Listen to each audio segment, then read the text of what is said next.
मुझे मांग संख्या 27 व 28 पर बोलने का मौका दिया, इसके लिए बहुत बहुत धन्यवाद। आज हम एक महत्वपूर्ण विषय पर चर्चा कर रहे हैं जिसके तहत मनुष्य का जीवन निर्भर होता है। आज हम देखते हैं कि डॉक्टर, ईश्वर के बाद डॉक्टर भगवान का दूसरा रूप होता है, क्योंकि डॉक्टर जीवन दान दे सकता है या किसी मनुष्य की जिंदगी और मौत उसके हाथ में होती है। वो उसकी जिंदगी बचाने में रातों की नींद व निस्वार्थ सेवा से अपना सब कुछ समर्पित कर देते हैं। एक डॉक्टर को कभी भी किसी जाति या धर्म से कोई मतलब नहीं होता है और वो सबका समान रूप से देखता है। और डॉक्टर जब किसी मरीज का इलाज करते हैं तो सबसे पहले उसके मानसिक तौर पर उसको मजबूत करते हैं और जीवन से प्यार करना और शरीर को सेहतमंद बनाए रखना डॉक्टर का मेन उद्देश्य होता है और मरीज को यही सिखाता है। तभी तो ईश्वर सबके जीवन की रक्षा खुद नहीं कर पाते हैं, इसलिए इस धरती पर अपने रूप में डॉक्टर को भेजा है। इसलिए सभी डॉक्टर को मेरा बहुत बहुत धन्यवाद। आज हमें आवश्यकता है चिकित्सा व्यवस्था में सुधार करने की। सरकारी अस्पतालों में स्टाफ की उपस्थिति, दवाओं और जांच के उपकरणों की उपलब्धता सुनिश्चित की जानी चाहिए। इसके अतिरिक्त जीवन रक्षक दवाओं, वस्तुओं एवं अन्य उपकरणों पर किसी भी तरह का कोई टैक्स नहीं लगाना चाहिए। केंद्र और राज्य सरकार को मुफ्त और अनिवार्य चिकित्सा के लिए कानून बनाना चाहिए।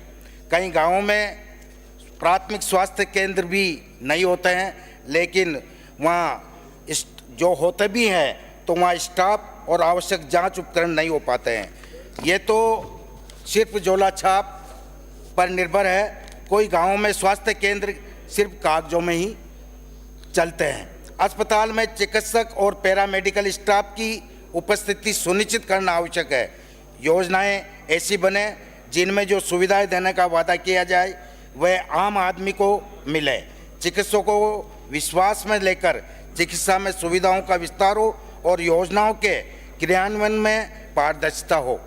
तभी अपनी जिम्मेदारी समझकर व्यवस्था को सुधारने में अपना योगदान दें। साथ ही हम कानून की आवश्यकता है कि चिकित्सा व्यवस्था में सुधार के लिए सरकार को निजी अस्पतालों में कीमतों के लिए नीति बनाने व कई कानून बनाने पड़ेंगे जिससे वे मनमानी न कर सके। आज जेनेरिक दवाओं की खरीद और एमआरपी में बहुत अंतर है।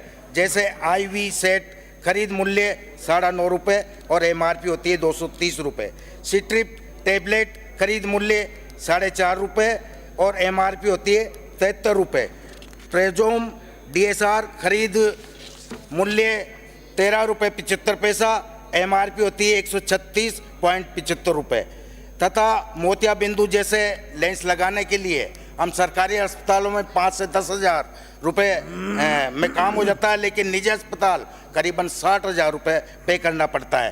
तो ऐसी महंगी दवाइयों के लिए मजबूर क्यों, क्या कारण है? उचित मूल्य पर दवाई उपलब्ध करवाई जावे और इस ओर सरकार को ध्यान देने की बहुत ही आवश्यकता है।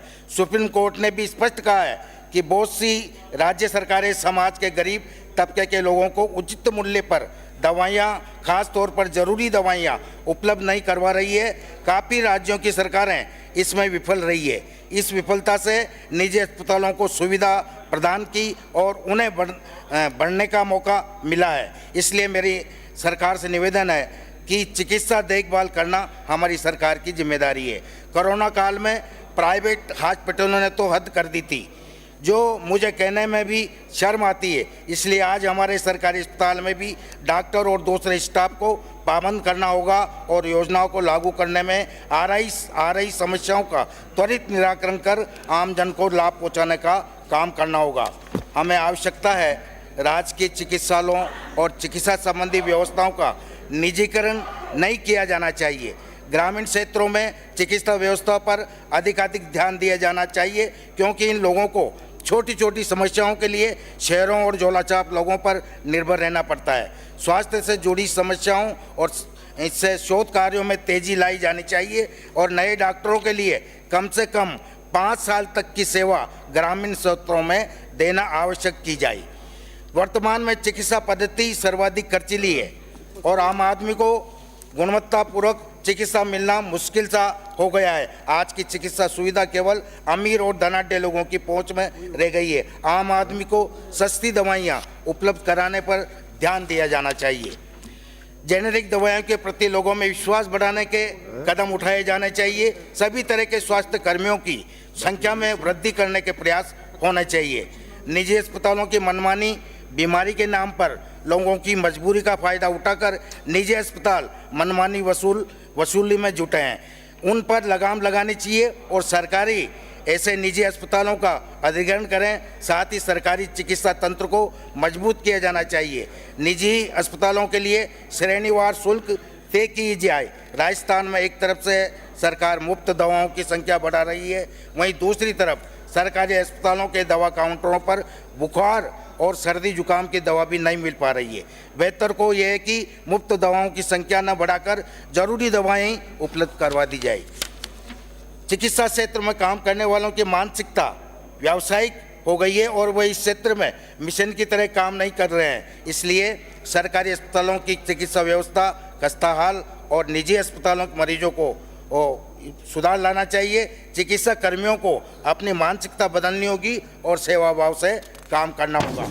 माननीय अध्यक्ष, माननीय सभापति महोदय, जो चिकित्सा में काफ़ी आवश्यक सुधार हो उसकी ज़रूरत है। आज मैं एक लेख पढ़ रहा था जिसमें डॉक्टर ने बताया कि वो दिन नहीं भूल सकता जब मुझे कैंसर है। माननीय अध्यक्ष जी, माननीय सभापति जी, तब हमें एहसास होता है कि स्वास्थ्य क्षेत्र में ये लड़ाई कितनी कठिन होने वाली है। मेडिकल स्कूल स्थापित करने और सीटों की सही संख्या के लिए अनुमति देने हेतु मौजूदा दिशा निर्देशों पर फिर से विचार करने की आवश्यकता है। प्रैक्टिस करने वाले चिकित्सकों को शिक्षण विशेषाधिकार देना और ई लर्निंग टूल की अनुमति देना, पूरे सिस्टम में गुणवत्तापूर्ण शिक्षकों की कमी को दूर करना, साथ ही इन सुधारों से शिक्षण की गुणवत्ता से समझौता किए बिना मौजूदा चिकित्सा सीटों को दुगना किया जा सकता है। सतत शिक्षण प्रणालियों पर आधारित आवधिक पुनः प्रमाणन परिवर्तन की तीव्र गति के साथ बने रहने के लिए आवश्यक हो सकता है। छात्रों को अपने बुनियादी प्रबंधन, संचार एवं नेतृत्व कौशल में सुधार करने की आवश्यकता है। डॉक्टरों के रूप में उनकी सामाजिक प्रासंगिकता को ध्यान में रखते हुए उन्हें प्रशिक्षित करने की आवश्यकता है। कक्षाओं में विषयों का एकीकरण, नवीन शिक्षण विधियों तथा अधिक प्रचलित प्रौद्योगिकी के उपयोग की आवश्यकता है। कॉलेजों में चिकित्सा अनुसंधान और नैदानिक कौशल पर कार्य करने की आवश्यकता है। पैरामेडिकल भर्ती 2023 में रिक्त रहे सहायक रेडियोग्राफर और लैब टेक्नीशियन पदों पर प्रतीक्षा सूची जारी कर शीघ्र रिक्त पदों को भराया जाए। राष्ट्रीय स्वास्थ्य मिशन NHM ने मानव संसाधनों के विस्तार, महत्वपूर्ण स्वास्थ्य मुद्दों के समाधान और स्वास्थ्य संबंधी आपात स्थितियों के लिए एकीकृत उपायों को बढ़ावा देने के अपने अथक प्रयासों के माध्यम से भारत के सार्वजनिक स्वास्थ्य परिणामों को बेहतर बनाने में महत्वपूर्ण योगदान दिया है। पिछले 3 वर्षों में NHM ने मातृ एवं शिशु स्वास्थ्य, रोग उन्मूलन और स्वास्थ्य सेवा इंफ्रास्ट्रक्चर सहित कई क्षेत्रों में पर्याप्त प्रगति की है। खासकर कोविड-19 महामारी के दौरान कृपया के प्रयास आपस में बातें न करें, सुधारों के लिए अभिन्न रहे और इससे पूरे देश में आपस में बात न करें, स्वास्थ्य सेवाएं सुनिश्चित करने में महत्वपूर्ण भूमिका निभाई है। माननीय सभापति महोदय, मैं अपने विधानसभा क्षेत्र में सम्माननीय मुख्यमंत्री जी ने पिछले बजट में सैटेलाइट अस्पताल दिया अकलेरा, इसके लिए मैं बहुत बहुत धन्यवाद देता हूं। और कुछ आवश्यकताएं मेरे विधानसभा क्षेत्र में जो लंबे समय से सभी पद रिक्त चल रहे हैं उनको भरा जाए और प्राथमिक स्वास्थ्य केंद्र जावर व भालता को सामुदायिक स्वास्थ्य केंद्र में क्रमोन्नत करवाया जाए और मनोहर थाना को उप जिला चिकित्सालय बनाया जाए ताकि क्षेत्र की जनता को 100 किलोमीटर की दूरी श्री अमीन पर काग जी। झालावाड़ न जाना पड़े। धन्यवाद साहब।